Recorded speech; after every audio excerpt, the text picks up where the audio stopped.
The tea is fantastic. Thank you. Video का disclaimer यही है कि मेरा कोई मकसद नहीं इंडियन के सेंटीमेंट को हर्ट करने का। यहाँ पर जो भी बात करूँगा वो न्यूट्रल होकर करूँगा, और इसलिए आप भी न्यूट्रल होकर देखना। ये दिन था 26 फरवरी सन 2019, जब पाकिस्तानी अवाम सुबह के टाइम नाश्ता वगैरह कर रही थी।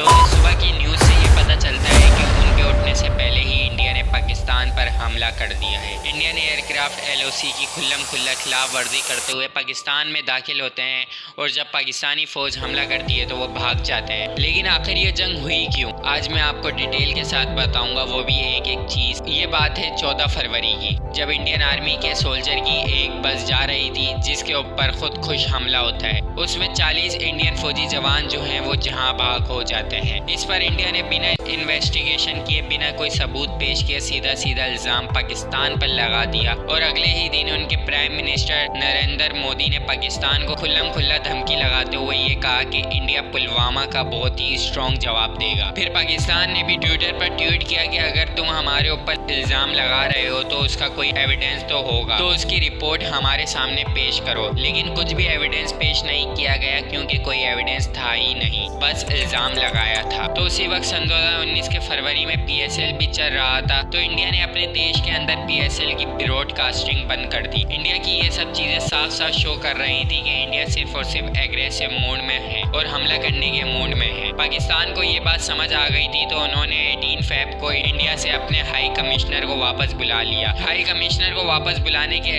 अगले ही दिन 19 फेब को उस वक्त के प्राइम मिनिस्टर इमरान खान कौम से मुखातिब होते हैं और इंडिया को एक स्ट्रॉन्ग मैसेज देते हैं। मैं आज हिंदुस्तान की गवर्नमेंट को ऑफर कर रहा हूँ, किसी किस्म की आप तहकीकात करवाना चाहते हैं इस इंसिडेंट में कि कोई पाकिस्तानी इसमें मुलव्वस था, हम तैयार हैं।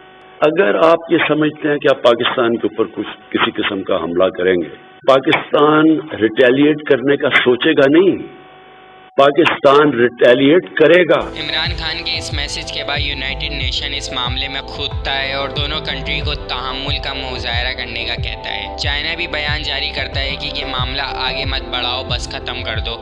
यही पैगाम सऊदी अरेबिया भी कहता है, और अमेरिका के डोनाल्ड ट्रंप भी कहते हैं कि पाकिस्तान और इंडिया बहुत ही डेंजरस सिचुएशन को फेस कर रहे हैं। पाकिस्तान तो इस चीज़ पर बैठकर बात करने को तैयार था और वो इस चीज़ पर एविडेंस भी मांग रहा था, लेकिन इंडिया तैयार नहीं था और ना ही वो एविडेंस शो करा रहा था, क्योंकि कोई एविडेंस था ही नहीं। और इसका एक खास वजह ये भी थी क्योंकि उसके दौरान इंडिया में इलेक्शन होने वाले थे और मोदी की गवर्नमेंट जो है वो इस मामले को कैच करके इलेक्शन के अंदर कामयाबी का रास्ता ढूंढ रही थी। ये बात पाकिस्तानी नहीं कहते, बल्कि इंडिया की ही अपोजिशन पार्टी कांग्रेस खुद ये कहती है कि हमारे 40 नौजवान मर गए हैं और आप इस मामले पर पॉलिटिक्स खेल रहे हो। फिर 22 फरवरी को मेजर जनरल आसिफ गफूर साहब आते हैं और वो ये कहते हैं कि हम जो हैं वो अभी भी जंग नहीं करना चाहते, बात करना चाहते हैं, और अगर तुम्हें जंग करनी है तो हम तैयार हैं। आपकी तरफ से आ रही हैं, बदले की धमकियां आपकी तरफ से आ रही हैं। हम एक सॉवरन स्टेट हैं, हम आपकी धमकियों या आपके बदले लेने की जो तैयारियां हैं उसके रिस्पांस देने का हमें हक है, जैसे कि प्राइम मिनिस्टर ने कहा है। जिस तरीके से पुलवामा इंसिडेंट के ऊपर पाकिस्तान, रियासत पाकिस्तान की तरफ से एक डिफरेंट रिस्पांस गया, इसी तरीके से मैं ये भी बताना चाहता हूँ कि मिलिट्री रिस्पांस भी डिफरेंट होगा।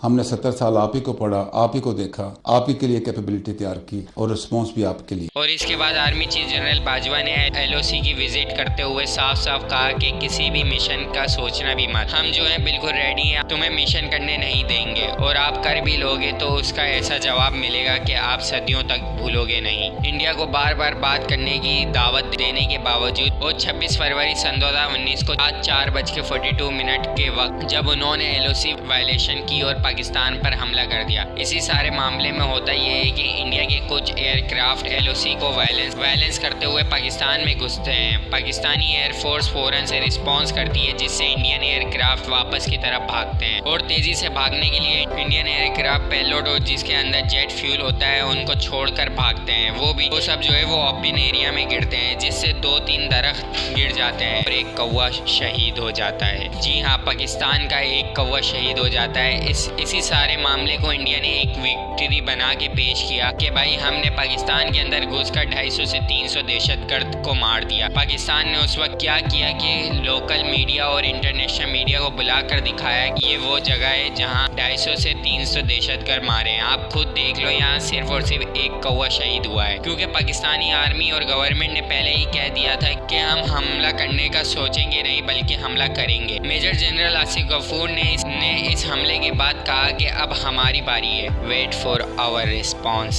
3 चीजें कही थी। You will never be able to surprise us. We have not been surprised. We were ready. We responded. We denied. मैंने कहा था कि we will retain the escalation ladder. We have that initiative in our hand. I said that we will surprise you. Wait for that surprise. India ने तो रात में हमला किया था, लेकिन पाकिस्तान ने 27 फरवरी 2019 को दिन के टाइम सुबह 10 बजे अपने मिशन का आगाज किया। और वो कार्रवाई ये थी कि इंडिया ऑक्युपाइड कश्मीर के अंदर 6 मिलिट्री टारगेट को सेलेक्ट किया गया और सब टारगेट पर एयर स्ट्राइक की। तो Pakistani aircraft successful air strike करके वापस आ रहे थे, तो इंडियन एयरक्राफ्ट ने इनको काउंटर करने की कोशिश की। इंडिया से काउंटर हुआ नहीं, लेकिन पाकिस्तान ने इंडिया के 2 जहाज मार गिराए। एक जहाज इंडियन ऑक्युपाइड कश्मीर के अंदर गिरा और इनकी बदकिस्मती ये थी कि दूसरा जहाज पाकिस्तानी आज़ाद कश्मीर में गिरा। पाकिस्तानी आज़ाद कश्मीर में एक पायलट भी आया जिसका नाम था अभिनंदन, जिसका वहाँ के लोकल लोगों ने खूब पीटा। उसके बाद पाकिस्तानी आर्मी ने उसे गिरफ्तार कर लिया। Officers of the Pakistani army have looked after me very well. They are thorough gentlemen.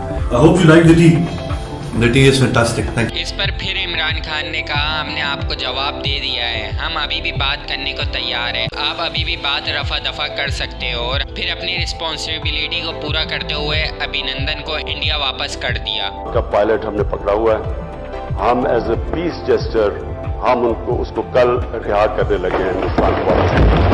इसके बाद इंडिया में मामला हल्का हो गया, मतलब पूरा ही खत्म हो गया। और अभी तक इंडिया ये क्लेम करता है कि उन्होंने पाकिस्तान के F-16 जहाज को भी गिराया है, लेकिन ये F-16 जहाज जहाँ से आया था अमेरिका, वो भी डिनाई करता है कि F-16 जहाज गिरा ही नहीं। इस बात से ये भी साबित हो जाता है कि इंडिया झूठ कह रहा है कि हमने पाकिस्तान का जहाज गिराया है, और इंडिया अभी तक सब इंटरनेशनल प्रूफ के बावजूद अपनी जीत मानता है। खैर, यही था 27 फरवरी का वाक़या जिसे पाकिस्तानी आवाम अभी तक याद करती है और प्राउड करती है। अगली वीडियो में मिलूंगा अगले टॉपिक के साथ, तब तक के लिए खुदा हाफिज़।